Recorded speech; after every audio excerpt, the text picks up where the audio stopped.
The hedgerow is silent.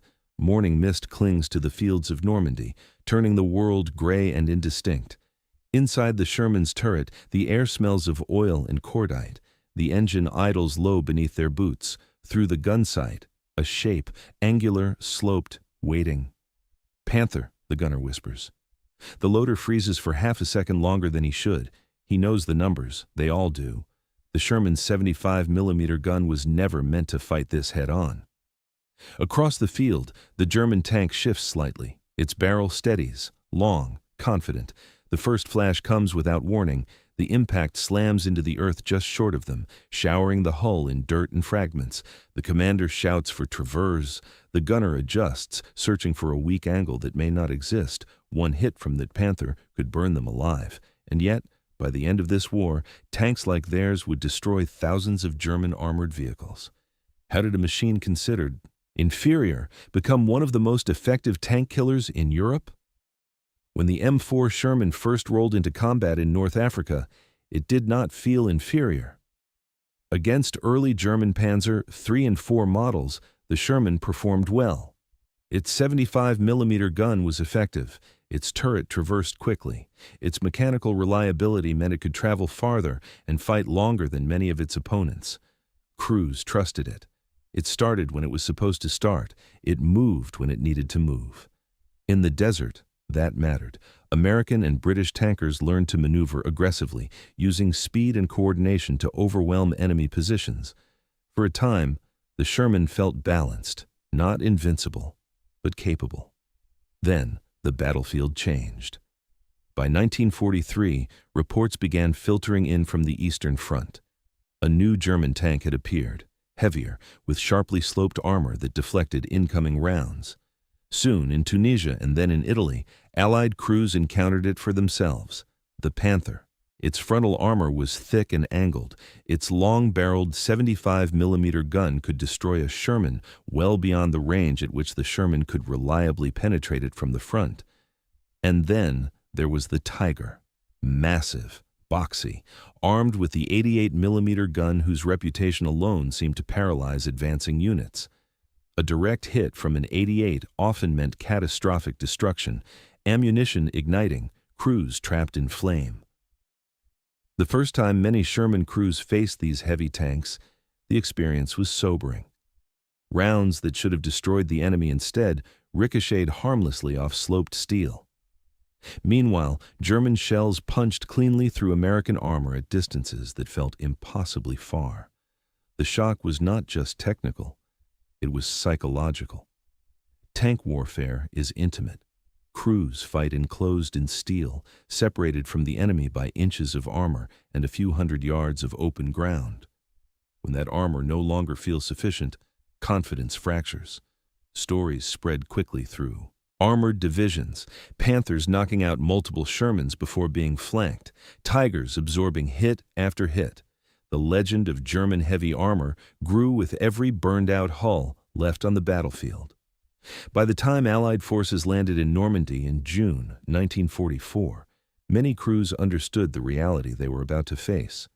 They would meet Panthers and Tigers not as rare exceptions, but in numbers.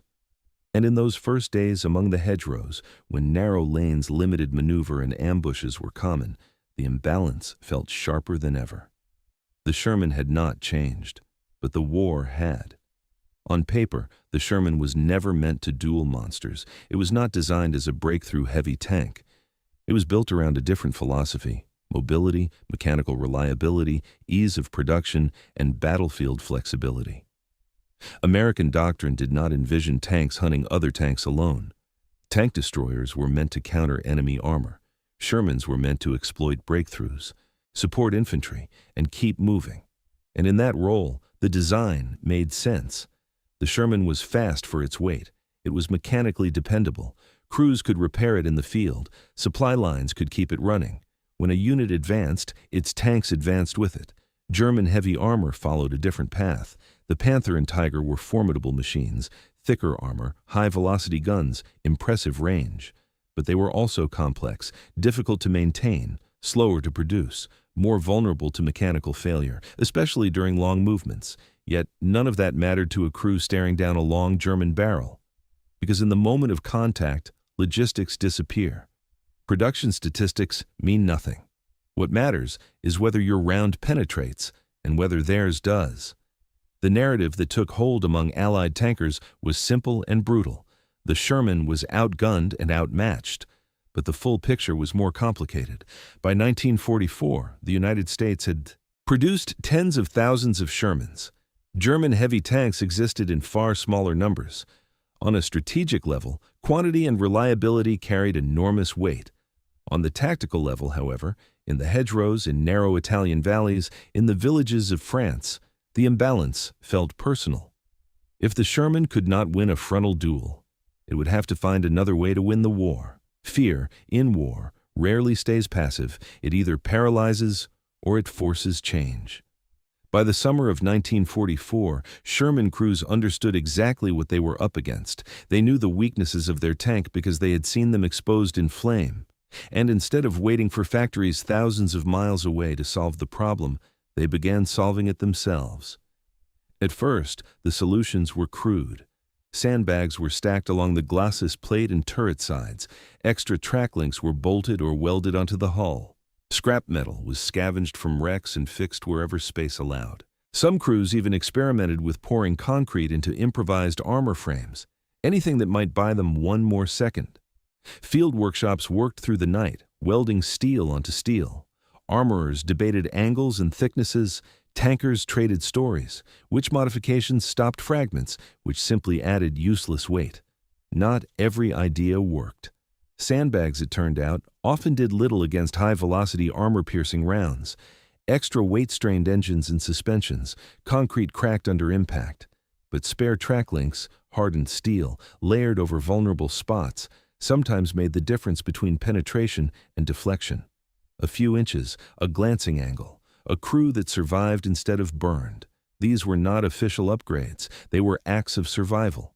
And slowly, something shifted. The Sherman was no longer just a factory design. It was becoming a battlefield creation, shaped by the men who fought inside it. But thicker steel alone would not solve the deeper problem. Because even if a Sherman survived the first hit, it still had to destroy what stood in front of it. By late 1944, a Sherman rolling into battle rarely looked exactly like it had when it left the factory. No two were identical anymore.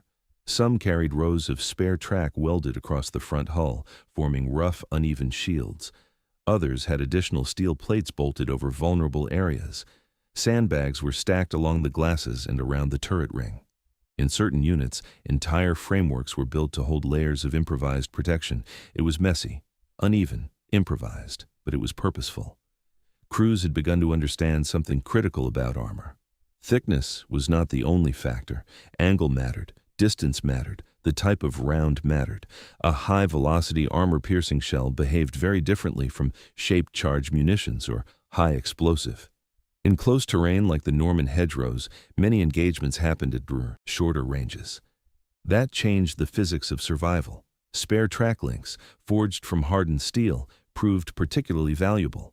When welded onto the front hull or turret cheeks, they could sometimes shatter or destabilize an incoming round, just enough to prevent full penetration. Not always, but sometimes was enough, and sometimes meant living. There are accounts of crews climbing out of Shermans after battle, running their hands over deep gouges in added track armor, marks that would otherwise have been holes straight through the fighting compartment. But not every experiment succeeded. Sandbags, despite their popularity, often offered little protection against high-velocity armor-piercing rounds. The energy simply passed through. In some cases, the added weight-strained engines and suspensions already operating under brutal conditions. Mobility suffered, speed dropped, mechanical wear increased, and mobility was one of the Sherman's greatest strengths. Commanders faced a difficult balance: protect the crew, but not at the cost of the very advantages that made the tank viable in the first place. In workshops and staging areas, tankers debated these trade-offs openly. They studied impact points on destroyed vehicles. They shared lessons across units. Patterns emerged. The solution was not to turn the Sherman into a heavier tank. It was to protect specific weak points, intelligently, turret fronts, hull sides, ammunition storage areas. Some units began repositioning ammunition racks, reducing exposed rounds in the sponsons. Later factory upgrades introduced wet stowage, surrounding ammunition with liquid-filled containers to reduce catastrophic fires. Survivability slowly improved. These changes did not make the Sherman invulnerable, but they narrowed the margin. They bought seconds, and in armored combat, seconds are everything. Yet even as crews reinforced their steel shells, another reality loomed. Armor could help them survive a hit. It could not help them defeat a Panther from the front. For that, something more fundamental had to change. Armor could keep you alive, but war is not won by surviving. It is won by destroying what stands in front of you. And by 1944, Sherman crews knew the truth about their main gun. The 75mm cannon was an excellent weapon, just not for the fight it now faced. It fired a powerful, high-explosive shell, perfect for supporting infantry, collapsing buildings, clearing anti-tank guns, and breaking up defensive positions. In the kind of fluid, combined arms warfare American doctrine envisioned, it performed well. But against a Panther's frontal armor, it struggled. At typical engagement ranges, a frontal shot often bounced. The shell would strike the sloped glasses, spark, and deflect upward into the sky. The Panther's crew would remain unharmed, and now fully aware of the Sherman's position. Meanwhile, the German gun could penetrate a Sherman from well beyond the distance at which the Sherman could reliably return the favor. This imbalance forced American crews into a dangerous dance. They learned quickly: never fight a Panther head-on if you could avoid it. Instead, Shermans maneuvered. They flanked. They used smoke. They worked in pairs or platoons. One tank would draw fire while another attempted to circle for a side shot. In tight hedgerow country, this meant creeping through narrow lanes, exposed to hidden guns at every turn. It was not elegant. It was survival. Some crews became exceptionally skilled at exploiting weak points, aiming for turret rings, side armor, rear engine decks. They memorized vulnerable angles. They trained their gunners to fire quickly and relocate before return fire could land. But this required coordination and favorable terrain. On open ground, the disadvantage remained stark. Pressure began building within armored divisions. Reports moved up the chain of command. Field commanders requested more penetrating firepower. Tankers wanted a gun that could fight on equal terms, not one that required perfect positioning to succeed. The answer began arriving in stages. The 76mm gun, longer barrel, higher velocity, improved armor penetration. It did not transform the Sherman into a heavy tank, but it gave crews a fighting chance at greater distances. The introduction was not universally celebrated. The 76mm's high explosive performance was less effective than the old 75mm, and infantry units valued that support. There was debate about priorities, anti-tank capability versus versatility. But on battlefields where Panthers dominated open approaches, few Sherman crews questioned the need.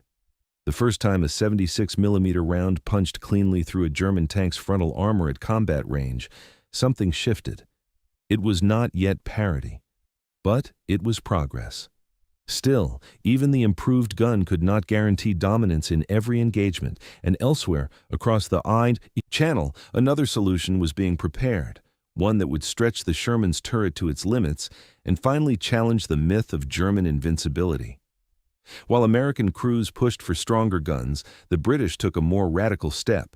They took the Sherman and forced a weapon into it that had never been part of the original design: the 17-pounder.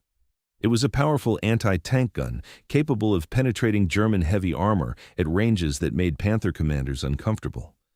But it was also enormous. To fit it inside the Sherman's turret required significant modification. The breach was so large that the radio had to be relocated. The interior became cramped, almost claustrophobic. Ammunition storage had to be reorganized carefully. The result was the Sherman Firefly. From the outside, it was unmistakable. The long barrel stretched forward like a spear. German crews quickly learned to identify it and to target it first. Inside, life was tight and tense. The larger rounds were harder to handle. The turret felt even smaller. But when the gun fired, the difference was undeniable. For the first time, a Sherman-based tank could reliably penetrate a Panther's frontal armor at meaningful combat ranges. In Normandy, Fireflies were often positioned slightly behind standard Shermans, concealed if possible. The regular tanks would maneuver, draw attention, force movement, and when the moment opened, when the German armor exposed itself, the Firefly would strike. One shot, sometimes two. Panthers that once advanced confidently now burned in fields they had expected to dominate. The psychological balance began to shift. German reports increasingly warned of long-barreled Shermans hidden among Allied formations. Crews were instructed to prioritize them. A new threat had entered the battlefield, not in overwhelming numbers, but in sufficient quantity to disrupt certainty.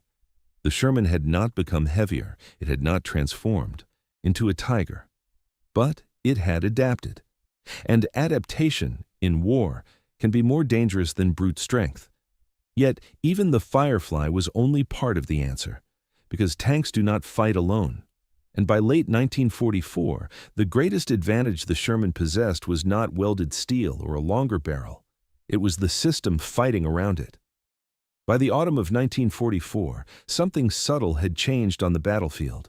Shermans were still thinner than Tigers, still lighter than Panthers. Their armor had not magically thickened. Their silhouettes were just as familiar. But they were no longer fighting alone, and they were no longer fighting the same way. American armored doctrine evolved under fire. Instead of isolated duels, Shermans increasingly operated as part of tightly coordinated systems. Infantry moved with them, clearing buildings and hedgerows that might conceal anti-tank guns. Artillery units stood ready to blanket suspected armor positions with high explosive. Fighter bombers roamed overhead, ready to strike when German heavy tanks were spotted moving in daylight. The Sherman became a node in a network. When German armor advanced, it often did so in concentrated formations, relying on thick frontal protection and powerful guns. In open ground, that approach was devastating. But as the Allies pushed deeper into France and toward Germany, terrain became fragmented. Villages, forests, river crossings, narrow roads. Here, flexibility mattered more than armor thickness. Sherman platoons learned to fight as teams. One tank would fix the enemy's attention, another would maneuver. Smoke rounds concealed movement. Radio communication allowed rapid repositioning. Instead of seeking glory in one-on-one duels, crews sought angles, crossfires, and overmatch through numbers. If a Panther knocked out one Sherman, two more were often already moving to flank it.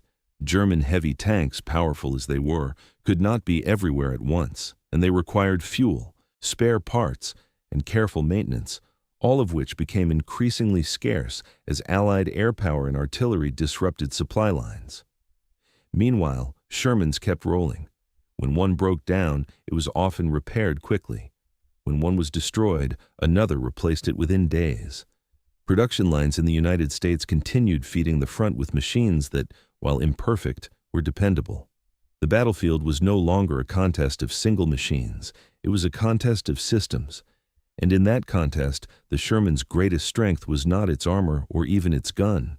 It was its ability to adapt, integrate, and return to the fight again and again. By late 1944, the statistics began to reflect that shift. German heavy armor was still dangerous, but it was no longer untouchable. December 1944, the Ardennes. Snow muffles sound, but not tension. A Sherman platoon waits along a narrow forest road, engines idling low to keep from freezing. Frost clings to steel hulls. Breath hangs inside the turrets like smoke. Word has come down the line. German armor is pushing west. Through the trees, movement. A scout reports tracks in the snow, wide, heavy. Then the first silhouette appears between the trunks. Panther. It advances cautiously, turret scanning. Behind it, another shape follows at distance. The lead Sherman commander watches through binoculars, calm but calculating. He does not order a charge. He does not seek a duel. He waits. The first Sherman fires smoke, obscuring the road ahead. The Panther halts, unsure. A second Sherman shifts position to the flank, hidden by the trees. Tracks grind softly in the snow. The German tank fires blindly into the smoke. The round tears through branches above the American position, but it has exposed its side. From 75 yards off the road, concealed behind a slight rise, a Firefly steadies its long barrel. The gunner exhales, fires. The 17-pounder round slams into the Panther's flank. For a split second, nothing happens. Then, flame bursts from the engine deck. Black smoke rises into the winter air. The second German tank attempts to reverse, too late. Two Shermans move forward, spreading out. One fires high explosive to suppress. The other closes distance, angling for a clear shot. Another impact, another explosion. Silence returns to the forest. Steam rises from shattered armor. Burning fuel melts the snow. Inside the surviving Shermans, no one cheers. They reload. They scan for movement. They reposition. Because this is no longer a desperate gamble. It is execution. Months earlier, this same encounter might have ended differently. A frontal shot, a ricochet, a burning American hull. Now, the Shermans fight as a unit. They choose the ground. They dictate the angles. They exploit coordination instead of thickness. The myth of invincible German heavy armor does not shatter all at once. It erodes, engagement by engagement, and by the winter of Saudi, 1944, it is cracking. By the end of 1944, the Sherman had not become the most heavily armored tank on the battlefield. It had not grown thicker steel. It had not outmuscled the Tiger in a straight contest of weight and firepower. What had changed was something less visible and far more decisive. The Sherman had learned how to fight its own war.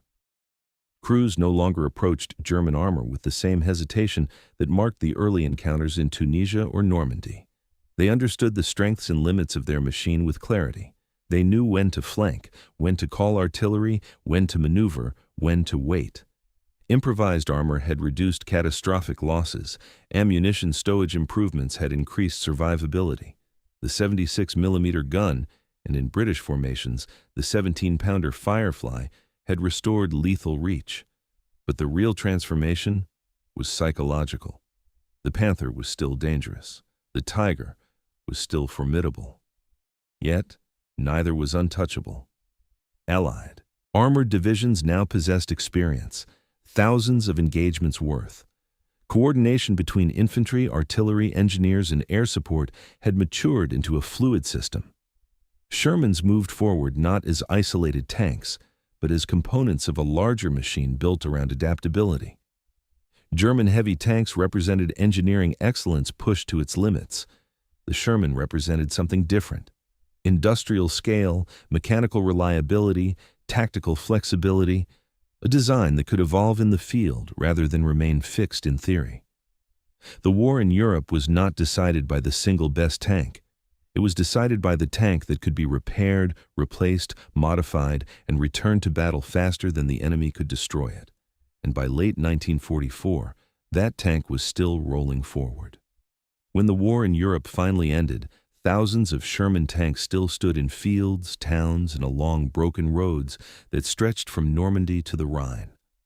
Some were burned-out hulks, silent reminders of the cost paid by the men inside them, but many were still operational, engines running, tracks turning, crews exhausted, but alive.